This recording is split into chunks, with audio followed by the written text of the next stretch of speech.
Hello everyone, today is day 4 of my speaking challenge where I'll be speaking every single day about a random word. The reason I'm doing this is to help my ability to speak and speak more confident. So let's do our random word for today.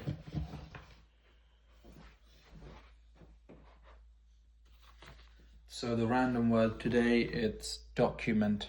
So that is what I'll be speaking about today.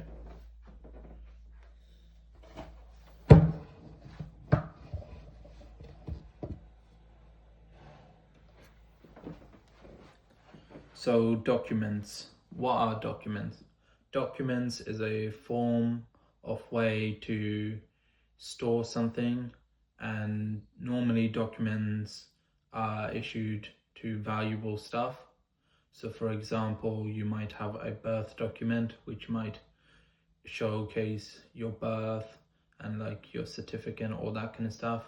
Sometimes these documents can be sensitive stuff. So for instance, it could be about your bank details or your address or your personal details.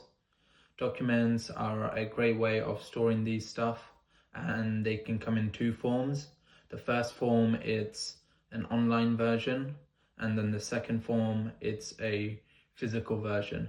With physical versions, the documents can be stored within your own personal space, like in your home, and they're a good way of accessing them because you don't need the internet for that.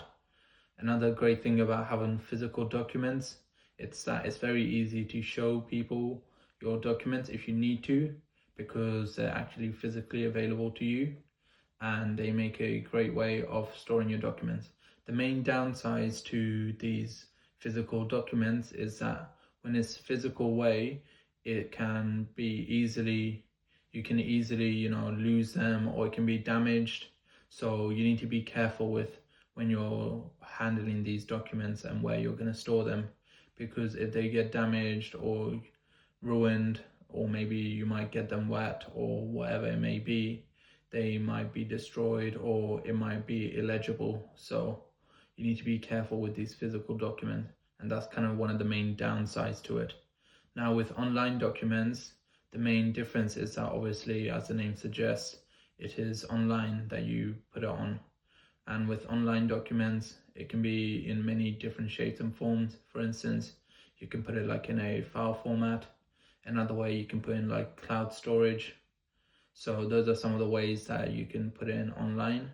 And one of the great advantages to that is that with online, they are far less susceptible to being damaged or broken, because they're obviously all online, and you're less likely to, lose them too, because you can easily back them up by saving them multiple different times or having a cloud-based storage system available to you. Now, the main downsides to these online documents is that unlike physical documents, they need a online way to get to them, either by like your phone or tablet or computer.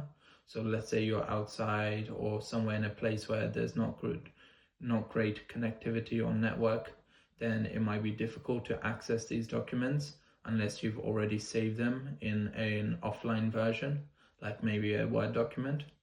So that is kind of the main downside to that. But when it comes to the upsides, as I said, it's online and it's far more easily accessible to you all around, because you don't need to carry them everywhere. So like if you're out and about, you can just put them on your phone or tablet or any of your devices, and it makes it really easy and handy to access them whenever you like. So yeah, today it's been good talking about documents, and yeah, tomorrow I'll talk about another random word. And yeah, thank you for watching everyone, and I hope you enjoyed it, and I'll see you tomorrow. Bye.